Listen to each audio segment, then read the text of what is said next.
Annonceurs, entrepreneurs, promoteurs et chefs d'entreprise, choisissez dès à présent votre meilleur partenaire média, Ideal Production. Ideal Production est basé à Cotonou au Bénin. Ideal Production, le partenaire exclusif de Sika TV en Afrique.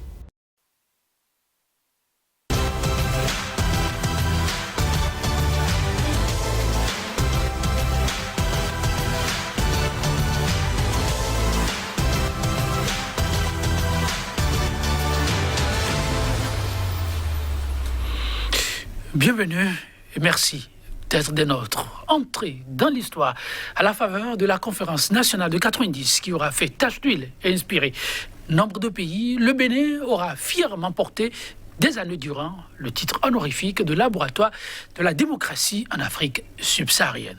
Mes efforts lui auront permis pratiquement 3 décennies durant, dit-on, de figurer au très prestigieux registre du top 10 des pays les plus démocratiques en Afrique. Une place désormais de perdu, du moins au regard du rapport 2020 du titan américain Freedom House. Disqualification du Bénin du top 10 des pays démocratiques en Afrique. Une situation préoccupante, regret croisé de la grosse interrogation à valeur de thème de 2 universités. Et déjà, en notre compagnie, Dr Paul-Marie Ouissou, enseignant-chercheur, il est théoricien de la gouvernance d'État. Dr Paul-Marie Ouissou, bonjour à vous. Oui, bonjour Joël. Et merci. Merci aussi de m'avoir invité. En tout cas, sachez-le, c'est toujours un plaisir. Alors, aujourd'hui, il est question de lever un coin de voile sur les grands efforts du Bénin. Comment en est-on arrivé là? On y revient tout à l'heure en face de vous pour apprécier la préoccupation. Le docteur Jules Justinien Ompati, analyste écrivain, il est chercheur en droit constitutionnel et international. Docteur Jules Justinien Ompati, bonjour. Oui, bonjour Joël et bonjour chers téléspectateurs de Sika TV. Merci à tous d'être en notre compagnie ce matin. Ah oui, d'aucuns l'ont ressenti comme un choc, d'autres une banalité. La réalité est là. Pour la toute première fois, mesdames, messieurs, le Bénin sort de la liste des 10 pays les plus libres et démocratiques en Afrique. Docteur Paul-Marie Ouissou, c'est la nouvelle. Oui, c'est une nouvelle qu'on peut considérer comme une mauvaise nouvelle. C'est une mauvaise nouvelle pour nous. Parce que vous savez, ce classement pays libre, pays non libre, détermine un peu l'avenir de toute une nation. Ça détermine qui sont vos amis, ça détermine qui ne sont pas vos amis. Et ça détermine qui vous fréquentez et qui vous ne fréquentez pas dans, disons, le monde, dans le concert des nations. Et cela est donc une mauvaise nouvelle. Maintenant, toute la question est à qui la faute? À qui la faute? On y revient. À qui la faute? Pourquoi pas? Oui, la nouvelle, elle est celle-là. Top 10 des pays les plus démocratiques désormais de l'histoire pour le Bénin. En tout cas, à cette date-ci. Je crois, comme le docteur Ouissou, c'est clair que c'est une mauvaise nouvelle. C'est une mauvaise nouvelle et au-delà de la question relative à l'imputabilité, c'est-à-dire à qui la faute, je crois qu'il nous revient également de nous demander pourquoi en est-on arrivé là, comment en est-on arrivé là et quelles sont les mesures qu'il faut prendre pour pouvoir remonter la pente. Ah oui, j'ai bien envie de commencer par comment en est-on arrivé là. Et on continue avec vous, en tentant de nous retourner vers monsieur Dr Paul-Marie Ouissou. Oui, tout en restant en opinant dans une approche purement neutre et objective. Donc il peut arriver que je déçoive certains ou que je donne l'impression de faire plaisir à d'autres. J'essaie juste d'utiliser les instruments scientifiques à ma disposition pour pouvoir apprécier une situation. Okay. Et cette appréciation, de mon point de vue, elle demande d'abord, comment je vais dire, une évaluation globale de la nouvelle. Cette nouvelle de Freedom House est croisée avec celle de l'autre organisation anglaise, Economist Intelligence Unity. Que vous preniez le classement de Freedom House, que vous croisiez avec le classement de Economist Intelligence Unity, vous constatez que le Bénin est en perte de vitesse. Le Bénin a de sérieux problèmes au plan de la démocratie, au plan des libertés.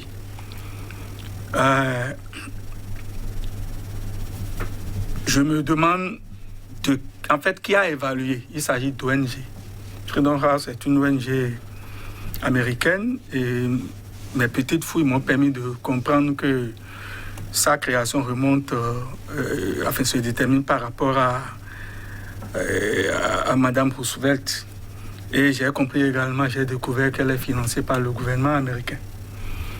Je ne suis pas là pour opiner sur la légitimité et ou la véracité de son classement ou de ses résultats.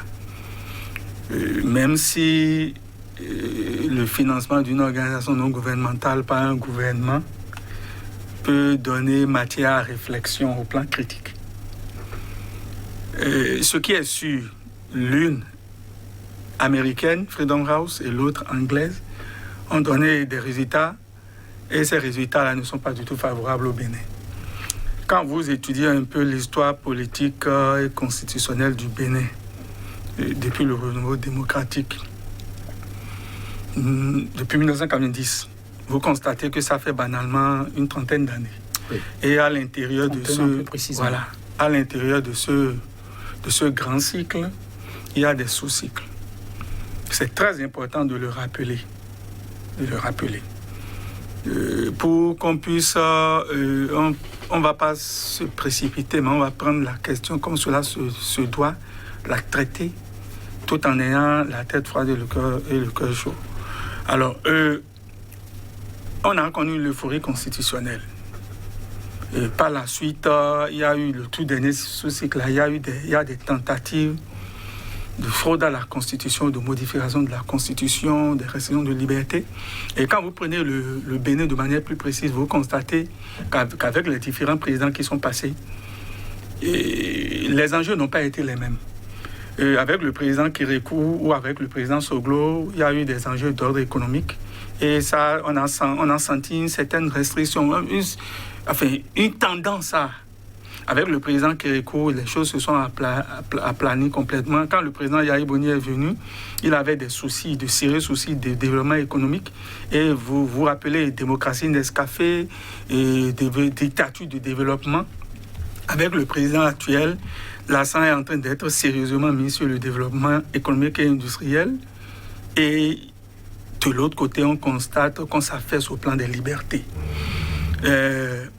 Il me semble que l'approche de gouvernance qui a été choisie, qui constitue à discipliner davantage les Béninois, c'est ce que je lis, qui constitue à privilégier l'austérité et fondamentalement qui constitue à privilégier l'économie, le développement économique et industriel, à travailler pour le développement touristique et culturel. Cela peut expliquer cela, mais au-delà de cela, quand on lit le rapport, on voit clairement que surtout Freedom House est basé sur cinq critères. Et lorsque vous prenez par exemple le code électoral, lorsque vous prenez par exemple les élections législatives de 2018, lorsque vous prenez le traitement de la révolte des citoyens à l'occasion de l'élection législative de 2018, lorsque vous prenez la révision de la Constitution, quand vous prenez les éléments clés d'une démocratie véritable, tels que l'existence d'une opposition véritable et qui est respectée, tels que l'alternance au pouvoir, tel que le respect des libertés fondamentales, vous constatez qu'il y a un certain nombre de choses à revoir par rapport au Bénin. je crois que la responsabilité, elle revient en grande partie au pouvoir en place, puisque le peuple béninois en 2016 a décidé de reconfier son destin à tout point de vue au président actuel, et le président a fait appel au gouvernement qui est en train de l'accompagner. Il revient au président de tirer les conclusions et de relancer, d'assurer la relance politique et constitutionnelle du pays. Mais quand j'analyse le rapport, il y a des points sur lesquels je ne suis pas très satisfait. On va revenir sur ça. Vous avez évoqué beaucoup d'éléments. Je vais me retourner vers M. Paul-Marie Ouissou par rapport au comment en est-on arrivé là. Avant de revenir sur certaines questions qui méritent relance. Oui, Dr Paul-Marie Ouissou, comment en est-on arrivé là? Oui, comment en est-on arrivé là il faut dire, moi je dois d'abord dire que plutôt que de voir un individu comme le problème, il faut voir nous comme le problème. Le comment, et on reviendra au nom, responsabilité, votre vis-à-vis l'a évoqué tout à l'heure, institut personnel, mais oui, comment en est-on arrivé là? Il a si bien décrit comment on en est arrivé là, c'est-à-dire que, non, je ne dirais pas que sous Soglo, il y a eu des restrictions. Sous Soglo, moi je dis c'est la plus belle époque de démocratie que nous ayons jamais eue. Sous Soglo. Oui. Sous Soglo jusqu'en 1994. Vers la fin du mandat. Voilà. Exactement.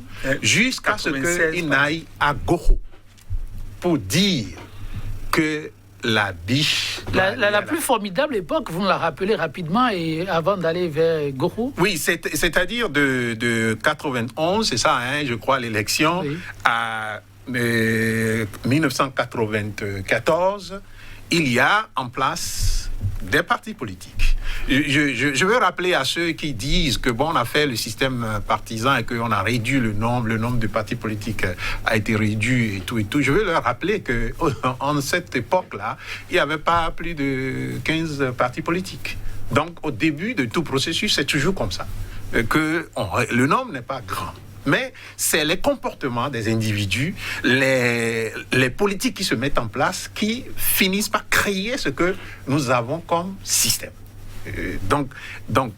Ceci dit, l'époque de Soglo, de 91 à 94, c'était une époque où il y avait Adrien Mbedi, président de l'Assemblée nationale, et il y avait des personnes qui animaient l'Assemblée nationale, des sachants, qui animaient l'Assemblée nationale, et à qui on ne peut pas servir n'importe quoi, et qui s'opposaient quand il faut s'opposer, et qui votaient quand il faut voter, à les lois, et qui vraiment animait cette démocratie-là. Nous en étions tous fiers, même si certains comme nous qui étions encore à l'université, on a fait l'université à la même époque, où tous les soirs on venait à la télé nous injurier, n'est-ce pas, que nous étions des vieux de 32 ans qui ne voulaient pas aller, étudier, et qui faisaient de la grève à tout moment. Ça, c'était le président Soglo qui nous injuriait, tout le monde.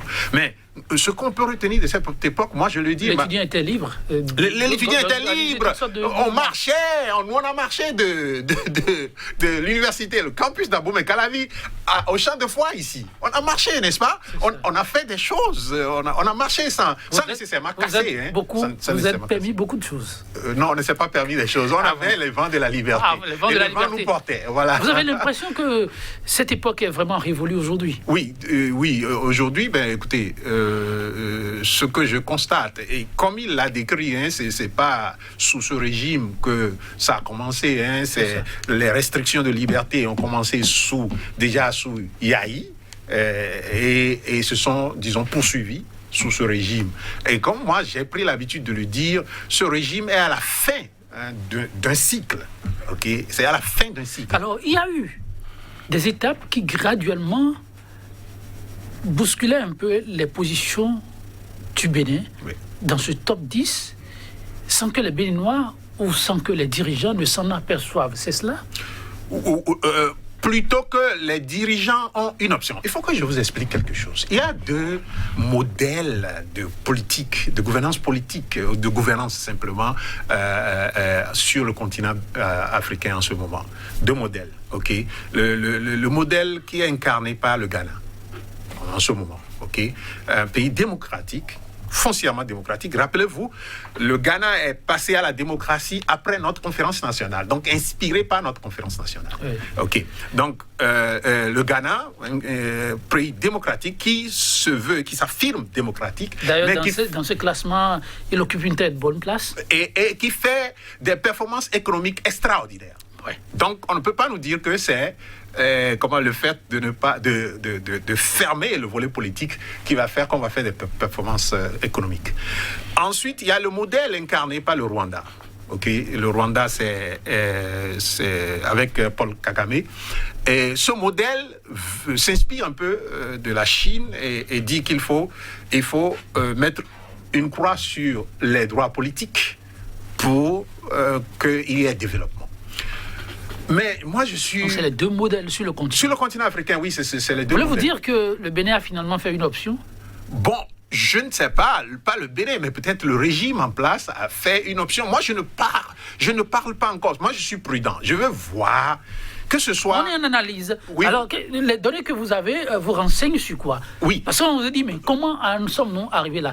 Si graduellement, on a commencé par glisser un peu, en reprenant vos expressions, et on est arrivé à sortir de cette ligne très enviée par certains, cela signifie qu'à un moment donné, on pouvait arrêter.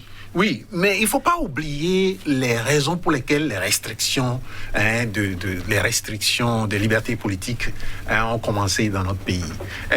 C'est l'appel de Goro qui nous a lancés dans cette disons, sur cette pente-là de restriction des libertés Donc, pour nos téléspectateurs, l'appel de Goro, c'était que... vers la fin du mandat. Oui, vers la fin du mandat de Soglo, c'est que si la biche doit aller à la rivière pour pouvoir... La biche ne se fâche pas contre la rivière. Voilà, la biche ne se fâche pas contre la rivière. Voilà. Et cela sous-entend plusieurs choses. Vous voudrez bien rappeler à nos téléspectateurs, oui, nous qui sommes sur le plateau, on sait bien ce dont il est question. Pour ceux-là qui ont pris au vol et pour cette génération-là, excusez de peu, l'histoire ne se compte plus très bien au Bénin. Pour ceux qui s'observent, la biche ne se fâche pas contre la rivière. C'était dans un contexte. Et pour les téléspectateurs, allons-y. Oui, le contexte, c'était que c'était au lancement du parti La Renaissance du Bénin. La Renaissance du Bénin. La Renaissance du Bénin naissait, il faut la lancer. Le parti, pardon, il faut le lancer. Et il fallait donc, disons que le président appelle au rassemblement des forces autour de son parti. Il n'en avait pas de 91, de son élection jusqu'à la fin de ce mandat-là. À ce niveau-là, il n'avait pas de parti politique. Donc, il avait maintenant créé son parti. Et donc, son appel, le sens que moi j'ai retenu et qui a prédominé donc tout le long de notre histoire depuis ce temps maintenant, c'est que si vous voulez bénéficier des faveurs du régime en place, vous devez aller vous fondre dans la Renaissance du Bénin. Donc vous devez faire partie du parti du président de la République. Vous voyez à peu près. Donc vous voyez que cette façon de penser, est-ce que vous ne voyez pas que ça a cours encore aujourd'hui? Historien de la gouvernance, contez-nous l'histoire et faites-nous les rapprochements. Oui, donc la façon de penser qui veut que celui qui, si vous voulez être, par exemple, vous êtes un entrepreneur et que vous voulez bénéficier des faveurs du gouvernement, vous devez pouvoir être proche du parti du gouvernement ou soutenir le parti. Cette approche qui a été mise en œuvre, je vais dire que quand le président Soglo a lancé cet appel, il n'a pas eu la chance, puisqu'en 1995, il a eu bien sûr 20 députés au Parlement, mais le PRD, par exemple, en avait eu 19. Et le PRD, la RB était opposé. Donc, et les partis de l'opposition ont eu la majorité. Ça fait que lui n'a pas pu mettre cette politique-là en œuvre. Mais celui qui lui a succédé, en la personne du président Kérékou, a foncièrement mis cette politique en œuvre. C'est-à-dire que vous appartenez à l'UB, c'est ça, non, l'Union L'UBF. L'UBF, vous appartenez à l'UBF, et puis, bon, vous avez toutes les faveurs du régime, ou vous êtes de l'opposition, et puis on vous tape dessus. Et je veux rappeler que c'est même en cette époque-là, l'époque de Kérékou, que les maires ont été destitués. On a élu fraîchement les maires, et juste après, on a commencé à les destituer, ceux qui n'étaient pas, disons, du régime. Il faut aussi se rappeler que, en cette époque-là, il y avait très peu de partis qui véritablement contrôlaient notre territoire national. Notre territoire national pouvait être divisé en quatre parties. Point final. Lesquels? Le couloir qui va de Cotonou jusqu'à Savalou, contrôlé par la RB. Le couloir qui est du côté du Togo, contrôlé par le PSD de Bruno Amoussou, et le couloir qui est du côté, ça c'est du sud-ouest, hein, et le sud-est, c'est-à-dire plateau Ouémé, contrôlé par le PRD. Mais entre-temps, il faut se dire que le PRD a fait un gros coup à notre cause commune d'Albert Tevoidjire pour en arriver là. Et donc, il y a une certaine rivalité, une rancœur, je vais dire, qui est née entre les politiques de ce moment-là. D'où et maintenant, le Nord, était contrôlé par le phare, la FIA et puis quelques petits partis satellites. OK. Donc, voilà à peu près le schéma de notre pays. Mais c'est sous, disons, Kérékou, qu'il y a eu donc cette tendance-là. Une année après l'arrivée de Kérékou au pouvoir, du président Kérékou au pouvoir, le président Adrien Mbedi, qui était Premier ministre de Kérékou. Et comme je le dis toujours, on a nommé un Premier ministre sur le dos de nos textes de loi. C'est-à-dire, il n'y a nulle part dans nos lois le poste de Premier ministre. Mais on en a nommé. Un an après, il a démissionné. Et c'est à sa démission que, véritablement, le problème de diviser notre pays complètement a commencé. Puisqu'on lui a collé dans le plateau, on lui a collé, disons, le parti de Fabon, qui a pris le plateau. Le MADEP, qui a pris le plateau. Et au sud-ouest, du côté du PSD, de Bruno Amoussou, il y a le parti ASD, je ne me rappelle plus, un parti comme ça, qui a pris... Avec un soleil... Qui a pris le mono. Oui. Qui a pris le mono. Le Nord, le phare, la FIA a connu l'émergence d'autres partis. En fait, ce qui se passe, c'est qu'on nomme des gens, politiquement, ou bien on leur donne des marchés politiquement, et puis ils créent des partis, et ça donne lieu à des rivalités. Dans la même contrée, je ne sais pas si vous voyez à peu près ce que je dis. Et cette politique qui a été utilisée par Kérékou, son régime, dans le temps, a été complètement accentuée par le régime de Yahi Boni. Et c'est ça qui fait que nous avons des multitudes de partis que nous avons là. Donc, il faut que les gens rentrent dans l'histoire pour voir la réalité des faits et voir comment corriger la réalité. Alors, comment corriger la réalité, d'où l'avènement? Parce que vous excusez le président dont vous parlez, vous venez de parler, Boni Yahi, vers la fin de son mandat, était très décrié. Le sauveur était tout trouvé, Patrice Talon, pratiquement plébiscité. L'homme d'annoncer qu'il va révéler le Bénin, la rupture avec les mauvaises pratiques, donc avec ces pratiques, ce tableau que vous venez de peindre. Allons-nous dire, si on avait la possibilité alors de garder cette place, allons-nous dire que les choses se sont entre-temps empirées en 5 ans? Parce que nous parlons du rapport 2020. Non, justement, le problème des 5 dernières années, je l'ai toujours dit, c'est que nous sommes en transition. Merci, permettez-moi d'expliquer ceci. Cette dégradation que je venais de décrire là, il fallait corriger ça. Mais comment on corrige ça? Et c'est ça qui donne lieu à... Je ne dis pas en prenant le mandat en 2016, dites-nous, Patrice Talon avait-il la possibilité de maintenir le Bénin dans le top 10 ou pas? Oui, il avait la possibilité. Merci, oui. Une histoire... Comme Nana Koufo, le Ghana. Oui, le Ghana qui donne vraiment des leçons, mais il y a encore beaucoup à dire avec nos universitaires. On fera, en tout cas dans les jours à venir, selon la disponibilité, beaucoup d'exercices dans ce sens.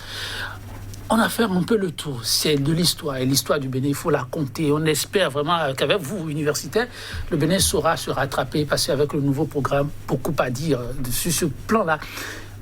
Comment le Bénin en est-il arrivé là? Avec le tableau qui nous est peint, la grosse interrogation qui taraude certains esprits que j'ai rappelé très rapidement tout à l'heure, c'est de savoir, est-ce qu'on avait la possibilité d'arrêter la saignée et surtout de quitter cette liste?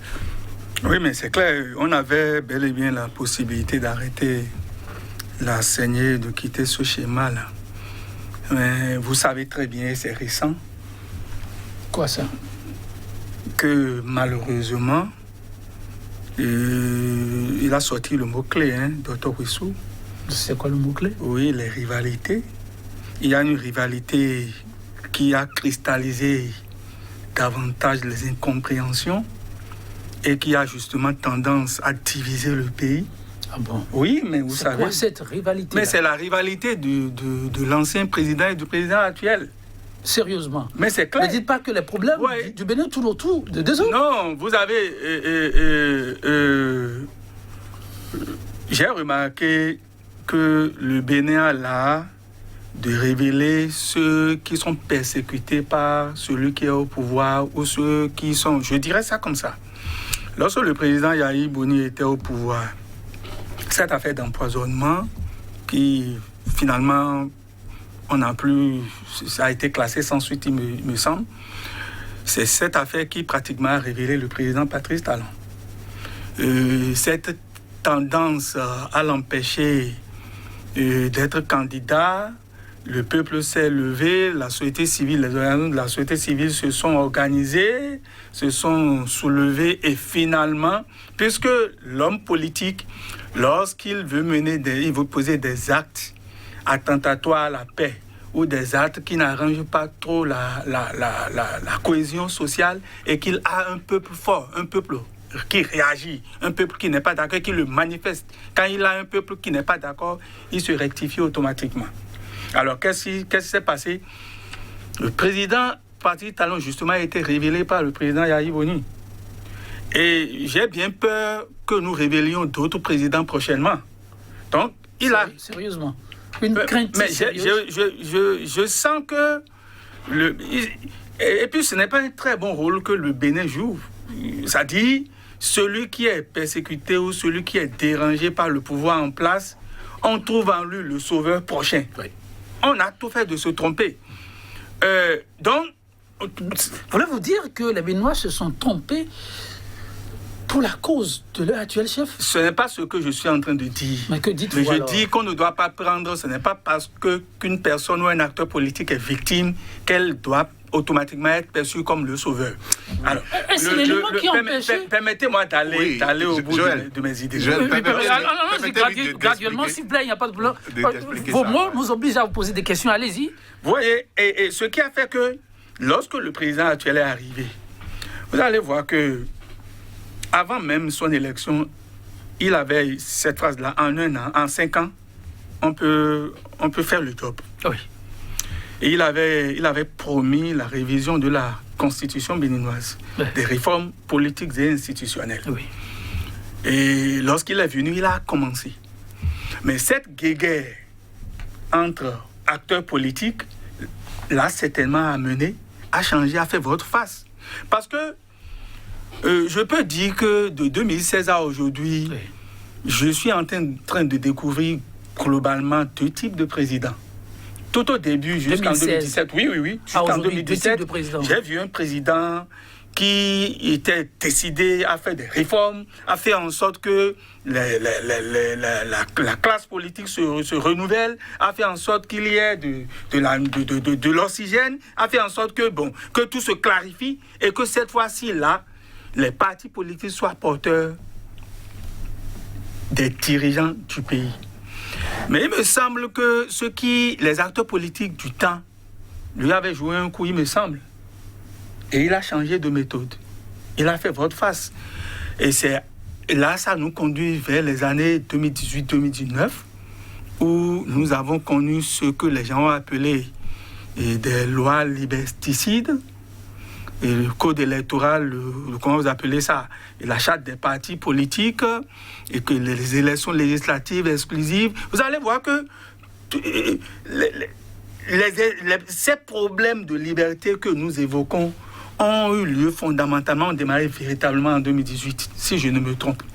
Et plus on avance, plus on s'enfonce. Alors, et qui sont ceux qui sont en faute? Tout à l'heure, le docteur Rousseau a mis l'accent sur le nous. Pour moi, la responsabilité est partagée. Expliquez-vous. A priori, puisque le président de la République, c'est lui qui porte l'État béninois, il en assume la responsabilité. D'ailleurs, dans le rapport, on évoque tout le temps, ils ont évoqué tout le temps, même les articles qui ont été écrits sur l'affaire, sur le dossier, ont chaque fois fait allusion au président de la République. Mais le président de la République dont il est question ici, ce n'est même pas le président de la République institut personnel de mon point de vue. C'est le président de la République en tant qu'institution de la République. Donc c'est le gouvernement. Bon, au-delà du gouvernement, les acteurs de l'opposition, les acteurs politiques de l'opposition, quand nous prenons par exemple l'élection législative exclusive de 2019, nous avons l'habitude de dire que tel a exclu tel. Et quand on analyse les faits, ça semble vrai.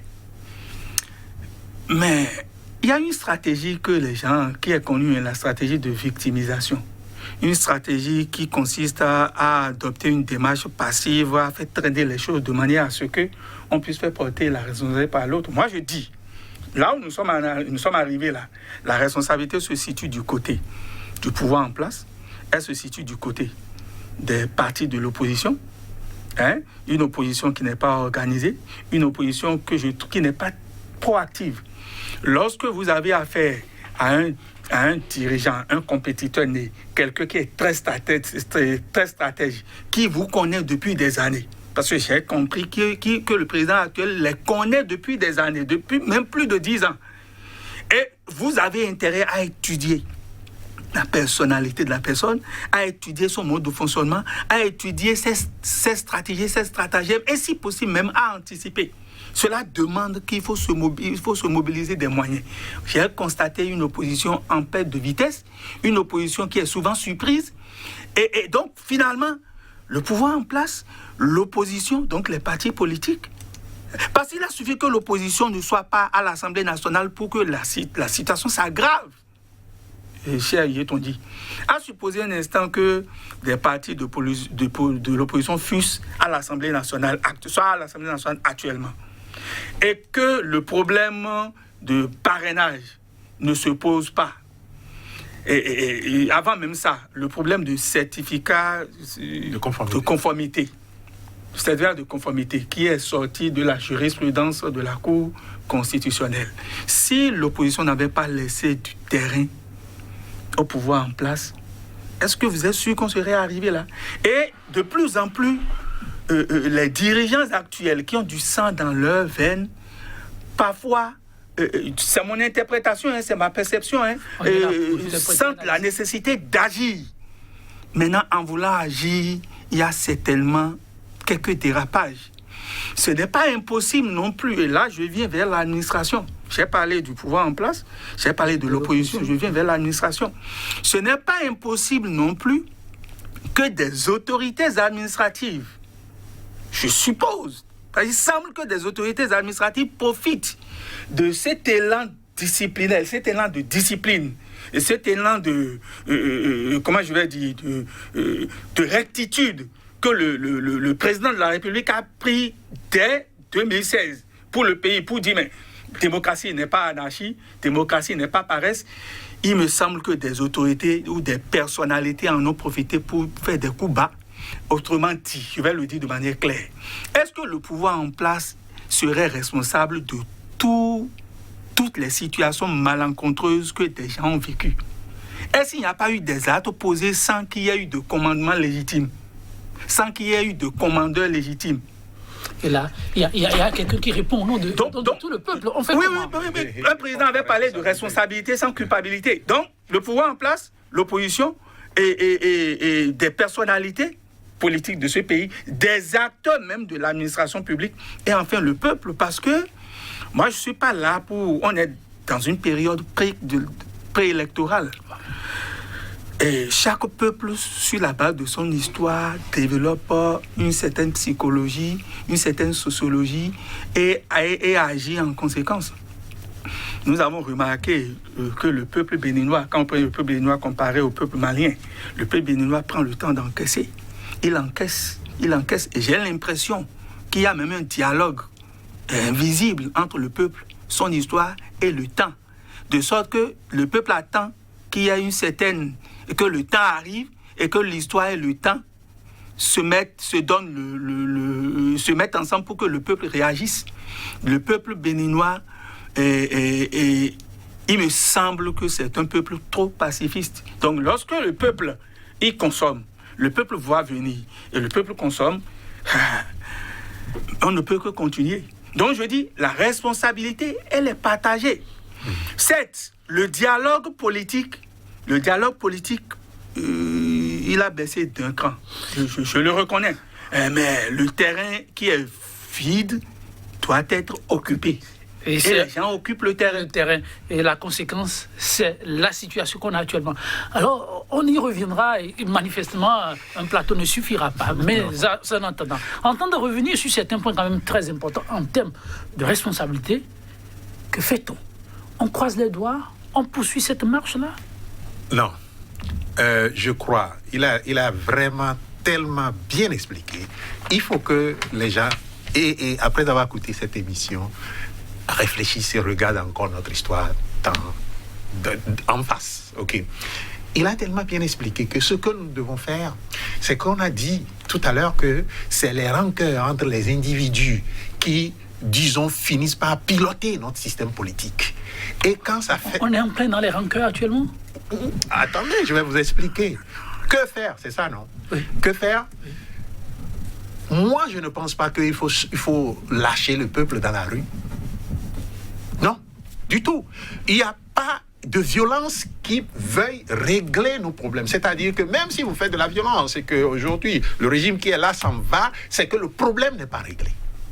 Mais le problème sera réglé. Quand vous dites à mes questions, on va faire les 6. Oui, mais il reste quelques minutes. Je dis, oui. Y a-t-il des rancœurs actuellement? Oui, bien sûr. Regardez, dans l'opposition, prenez l'opposition.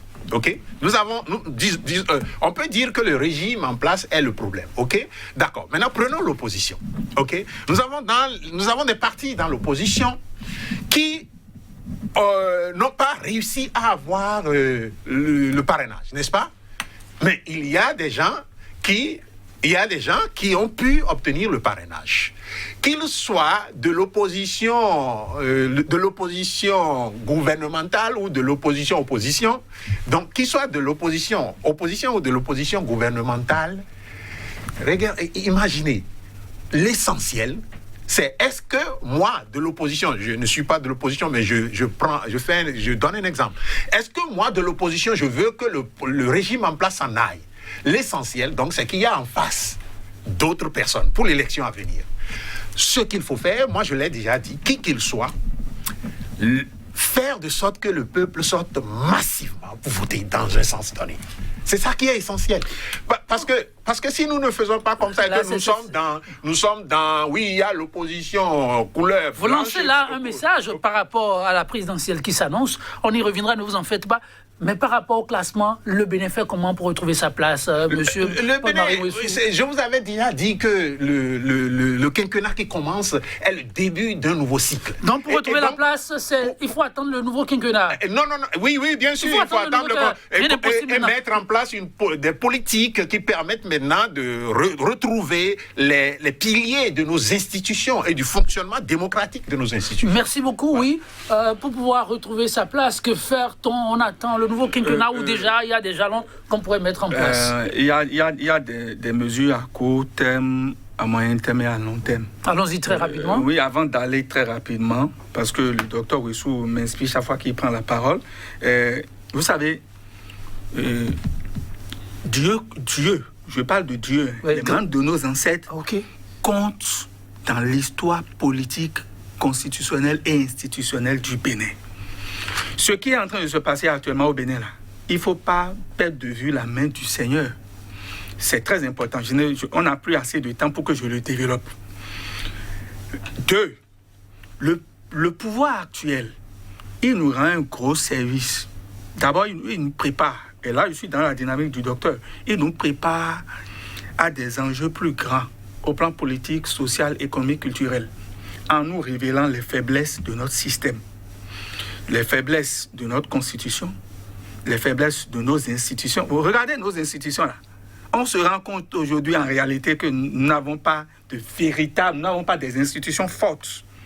Nos institutions ont toujours été portées par des personnalités. Il nous appartient de travailler nos institutions. Donc, nous marchons doucement vers une autre réforme constitutionnelle. Nous marchons vers la réflexion par rapport à la position que doit occuper les forces de l'ordre, la police républicaine et surtout l'armée dans la gouvernance politique.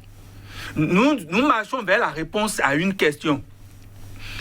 Au-delà du juge constitutionnel, peut-on faire recours à un autre gardien de la Constitution, de la paix et du développement? Alors, pour répondre de manière concrète à votre question, je crois que tout de suite là, le pouvoir en place doit prendre cette affaire au sérieux, profiter de la période de la préélectorale et de la période électorale à venir pour pouvoir aller vers... Ce n'est pas seulement le pouvoir, c'est le pouvoir, c'est vous allez conclure en même temps. Pour aller vers le dialogue véritable, le pardon et la réconciliation. Vous savez, c'est des éléments clés. C'est des éléments clés, fondamentalement parlant. L'opposition doit savoir également raison garder et doit cesser de pleurer sur le lait renversé. Elle doit pouvoir situer ses responsabilités dans ce qui est arrivé. Nous avons besoin d'une opposition forte, bien construite. Mais je vous avais dit qu'il y a des points sur lesquels je suis réservé par rapport au rapport. On y revient, ne vous en faites pas, on fera un autre plateau pour ça. Comme je le disais, oui, monsieur Marie Ouessou, ça tire vers sa fin. L'urgence, c'est quoi? Et ça va être en même temps votre mot de la fin. L'urgence, c'est que l'opposition, cette politique de si ce n'est pas moi, alors ça n'aura pas lieu, ça cesse, et que les gens se retrouvent derrière ceux qui sont déjà en course, et que les gens fassent de sorte que nous allions vers une élection pacifique où on remplace les institutions s'il faut les remplacer, et qu'on aille vers de nouvelles perspectives en termes de démocratie. Et ce que moi je voudrais dire pour conclure, c'est que le Rwanda n'est pas un modèle. Le Rwanda, nous sommes très en avance sur le Rwanda. Le modèle, aujourd'hui, le Ghana est en train de nous ravir la vedette. Il faut très vite faire pour rattraper le Ghana et le dépasser en termes de démocratie et de développement économique. Okay. Voilà ce que moi je peux dire. Merci à vous, chers universitaires. J'imagine que vous avez aimé, chers téléspectateurs. On tiendra compte de leur disponibilité, pourquoi pas, pour notre plateau. 100% Bénin, pour le numéro du jour.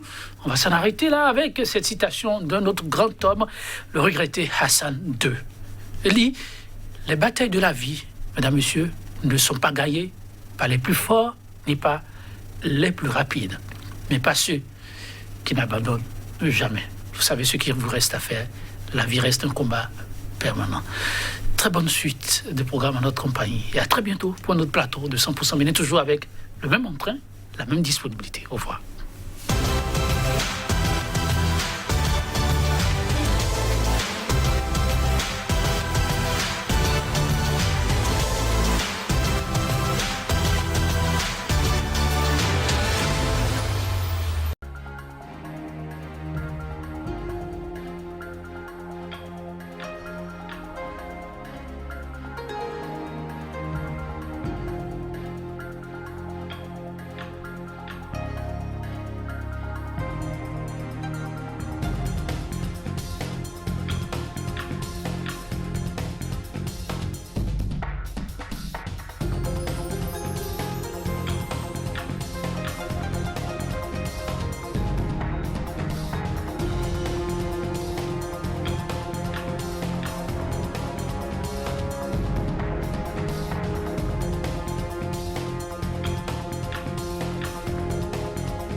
Restez informés à chaque instant sur SICA.